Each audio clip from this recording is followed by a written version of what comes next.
Hello guys, চলে এসেছি আমরা নতুন একটা ভিডিও নিয়ে। সো আজকের ভিডিওতে তোমরা যারা ক্লাস 11 এ পড়ছো এবং তোমাদের একটি দারুণ সুন্দর একটা এসে রয়েছে ফ্রান্সিস বেকনের অফ স্টাডিজ। সো এই এসেটার কমপ্লিট সামারি আজকের ভিডিওতে আমরা পড়বো এবং আরো বিভিন্ন নতুন জিনিস আমরা শিখবো।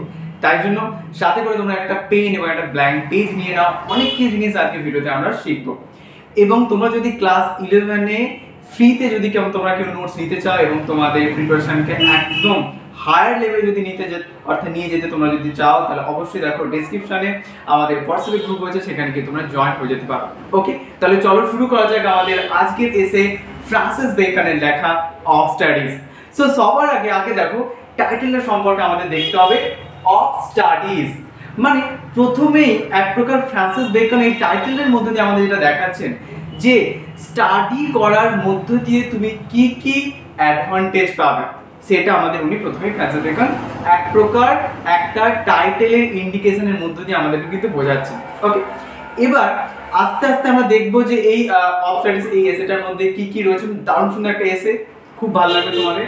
সো এই এসেটার মধ্যে কি কি রয়েছে সেই সবগুলো বিষয় আজকের ভিডিওতে আমরা আলোচনা করব।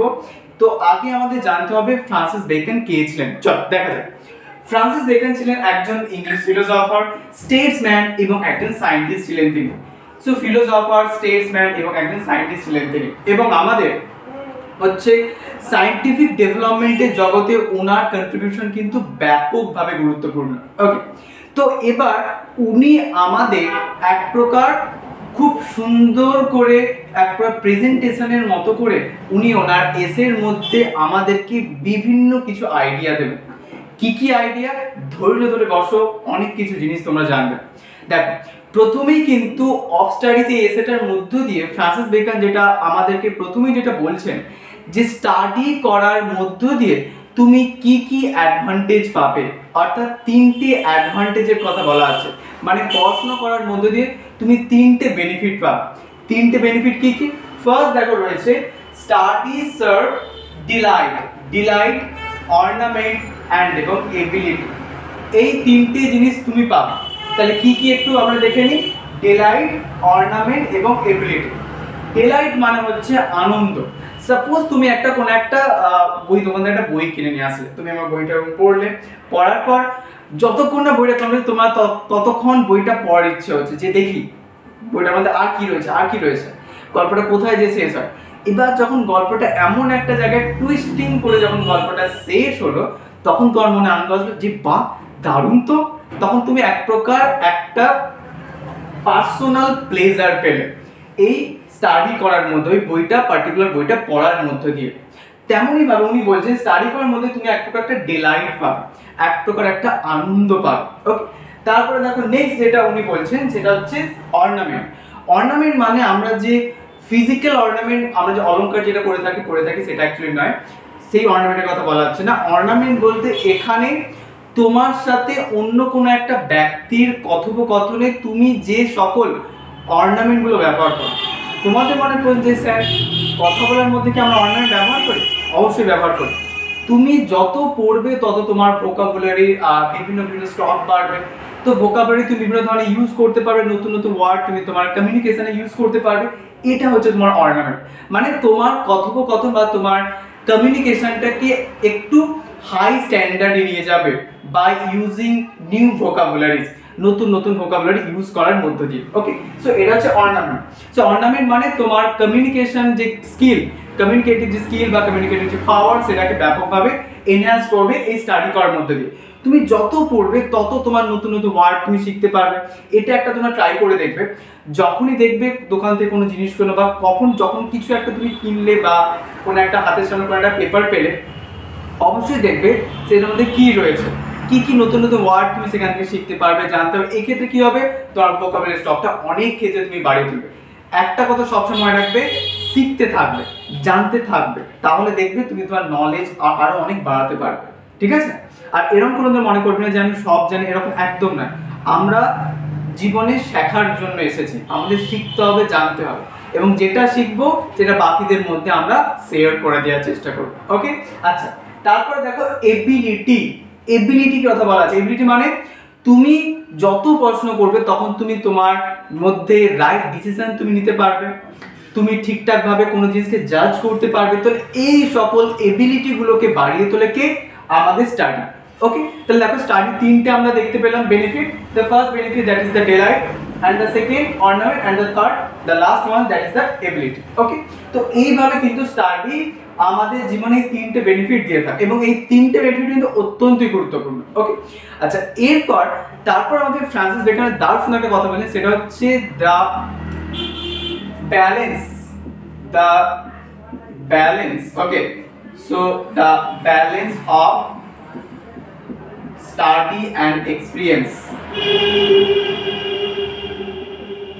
মানে ব্যালেন্স মানে কি? দেখো ব্যালেন্স মানে আমাদের বুঝতে হবে, মানে ফ্রান্সিস বেকন এখানে অ্যাকচুয়ালি খুব সুন্দর একটা কথা বলেন, সেটা হচ্ছে যে তুমি যে শুধুমাত্র পড়াশোনা করবে, সবসময় বই পাতা উল্টাচ্ছ সেরকম করলে কিন্তু তুমি বিভিন্ন থিওরিটিক্যাল আইডিয়া নিজের মধ্যে অবশ্যই পারসিভ করতে পারবে, বাট কিন্তু তুমি সেই আইডিয়াগুলোকে তুমি তোমার পার্সোনাল লাইফে ইউজ করতে পারবে না।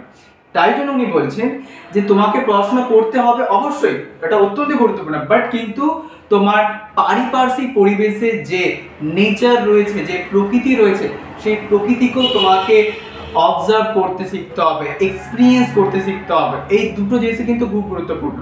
স্টাডি করা যেমন গুরুত্বপূর্ণ, তেমন এক্সপিরিয়েন্স করা বা অবজার্ভ করাও কিন্তু খুব গুরুত্বপূর্ণ। ওকে, সো তাই জন্য উনি বলছেন একটা ব্যালেন্স আমাদের ক্রিয়েট করতে হবে, ঠিক আছে? দুটোর মধ্যে ব্যালেন্স ক্রিয়েট করে রাখতে হবে, যে যেমন স্টাডিও করব তেমন সাথে সাথে আমরা পারিপার্শ্বিক পরিবেশে এক্সপিরিয়েন্সও করব। ওকে,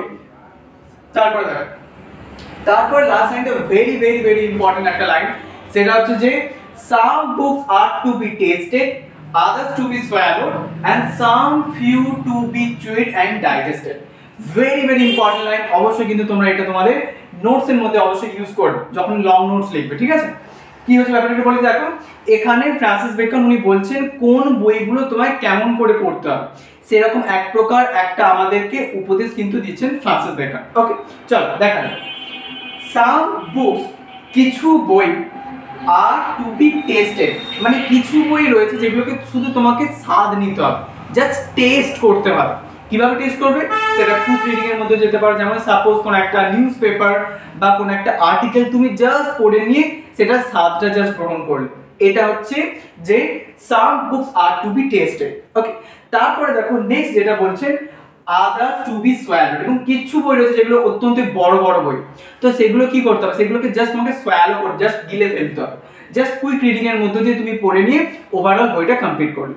ওকে, এটা কিন্তু দ্বিতীয় সোয়ালো। তাহলে ফার্স্ট দেখো টেস্টেড, তারপরে সোয়ালো, এবং দ্য লাস্ট যেটা দরকার সেটা হচ্ছে and some few to be chewed and digested. chewed মানে চিবানো।